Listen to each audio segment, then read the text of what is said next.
నమస్కారం. బ్యాంగోస్ ఏఐ తెలుగుకి స్వాగతం. నేను ఈరోజు మీకోసం మరొక ఆసక్తికరమైన వీడియోను మీ ముందుకు నేను తీసుకొని వచ్చాను.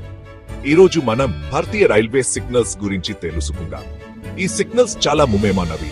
ఇవి రైళ్లను సజావుగా నడపడానికి సహాయపడతాయి. అంతేకాకుండా ప్రయాణికులందరి భద్రతను కూడా చూసుకుంటాయి. మన దేశం మొత్తం వ్యాపించి ఉన్న రైలు మార్గాలను ఊహించుకోండి. ప్రతిరోజు వేల కొద్దీ రైళ్లు నడుస్తాయి. ఈ భారీ ఆపరేషన్ కి సిగ్నల్స్ నిశ్శబ్దంగా కాపలా కాస్తున్నాయి. భారతీయ రైల్వేలు చాలా దూరం వచ్చాయి. సాధారణ హ్యాండ్ సిగ్నల్స్ నుండి ఇప్పుడు ఆధునిక సాంకేతిక పరిజ్ఞానాన్ని ఉపయోగిస్తున్న ప్రపంచంలోనే 4వ అతిపెద్ద రైల్వే నెట్వర్క్ మంది. దీనికి మంచి సిస్టమ్ అవసరం. రైళ్లను పక్కగా నిర్వహించే సిస్టమ్. అక్కడే ఈ సిగ్నల్స్ ఉపయోగపడతాయి. ఇవి రైళ్లకు దారి చూపిస్తాయి, ప్రమాదాలను నివారిస్తాయి.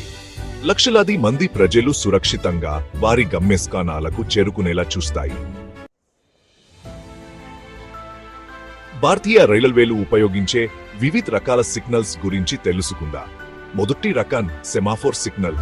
ఈ సిగ్నల్స్ సందేశాలను తెలియజేయడానికి మెకానిక్ ఆర్మ్స్ ని ఉపయోగించాయి. ట్రాఫిక్ పోలీసు చేతి సంకేతాల లాగా ఈ ఆర్మ్స్ రైలు డ్రైవర్లకు దారి చూపించాయి. తర్వాత multiple aspect coloured light signalling లేదా మెకెలస్ వచ్చింది. మీరు వీటిని చిచ్చితంగా చూసి ఉంటారు. ఎరుపు, పసుపు మరియు ఆకుపచ్చ లైట్లు. ఈ రంగులు లోకో పైలట్లకు స్పష్టమైన సూచనలు ఇస్తాయి. కానీ ఈ సిగ్నల్స్ ఎలా పనిచేస్తాయి? రహస్యం ట్రక్స్ లో ఉంది. ట్రక్ సర్క్యూట్ సెన్సార్ లాగా పనిచేస్తాయి. అవి రైళ్ల ఉనికిని గుర్తిస్తాయి. ఒక రైలు 1 సెకండ్లోకి ప్రవేశించినప్పుడు ట్రక్ సర్క్యూట్ ఒక సిగ్నల్ పంపుతుంది.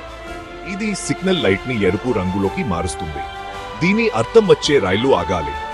ట్రక్ ఖాళీ అయిన తర్వాత సిగ్నల్ ఆకుపచ్చగా మారుతుంది. తదుపరి రైలు వెళ్లడానికి అనుమతిస్తుంది. భారతీయ రైల్వేలకు భద్రత చాలా ముఖ్యం. ప్రమాదాలను నివారించడానికి వివిధ వ్యూహాలు ఉన్నాయి. అలాంటి ఒక వ్యవస్థ ఇంటర్లాకింగ్. ఈ వ్యవస్థ భద్రతా లాక్ లాగా పనిచేస్తుంది. ఇది ఒకేసారి ఒక మార్గం మాత్రమే సెట్ చేయబడిందని నిర్ధారిస్తుంది. ఇది 2 రైళ్లు ఒకే ట్రాక్ పై చీకొనకుండా నిరోధిస్తుంది. తర్వాత మనకు యాక్సిల్డ్ కౌంటర్లు ఉన్నాయి. ఈ తెలివైన పరికరాలు రైలు స్థానాన్ని ట్రాక్ చేస్తాయి. మరొక రైలు ప్రవేశించే ముందు ఒక రైలు ఒక సెక్షన్ నుండి పూర్తిగా బయలుదేరిందని అవి నిర్ధారిస్తాయి. భద్రత యొక్క మరొక పొరను జోడించడం అనేది ఆటోమేటిక్ రైలు రక్షణ వ్యవస్థ లేదా ATP. దీనికి ఒక ఉదాహరణ కవచ్, ఒక స్వదేశీ వ్యవస్థ. కవచ్ ఒక సంరక్షక దేవదూతలా పనిచేస్తుంది. ఇది అత్యవసర పరిస్థితుల్లో స్వయంచాలకంగా భద్రతను వర్తింపజేస్తుంది. అతి వేగం వల్ల సంభవించే చీకొట్టడాన్ని నిరోధిస్తుంది. ఈ వ్యవస్థ రైల్వే భద్రతలో భారతదేశం యొక్క సాంకేతిక పరాక్రమానికి నిదర్శనం. భారతీయ రైల్వేలు నిరంతరం అభివృద్ధి చెందుతూ కొత్త సాంకేతికతలను స్వీకరిస్తున్నాయి. అలాంటి ఒక పురోగతి LTE ఆధారిత మొబైల్ రైలు రేడియో కమ్యూనికేషన్ లేదా MTRC. ఈ వ్యవస్థ రైళ్లు మరియు నియంత్రణ కేంద్రాల మధ్య రియల్ టైమ్ కమ్యూనికేషన్ ను అనుమతిస్తుంది.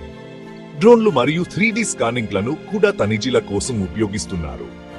ఇది పెద్ద సమస్యలుగా మారడానికి ముందు సంభావ్య సమస్యలను గుర్తించడంలో సహాయపడుతుంది. ఎలక్ట్రానిక్ ఇంటర్లాకింగ్ నెట్వర్క్ అంతటా అమలు చేయబడుతోంది. ఈ ప్రామాణిక వ్యవస్థను మరింత పెంచుతుంది. భవిష్యత్తు వైపు చూస్తే ఆర్టిఫిషియల్ ఇంటెలిజెన్స్ ఒక ప్రధాన పాత్ర పోషించనుంది.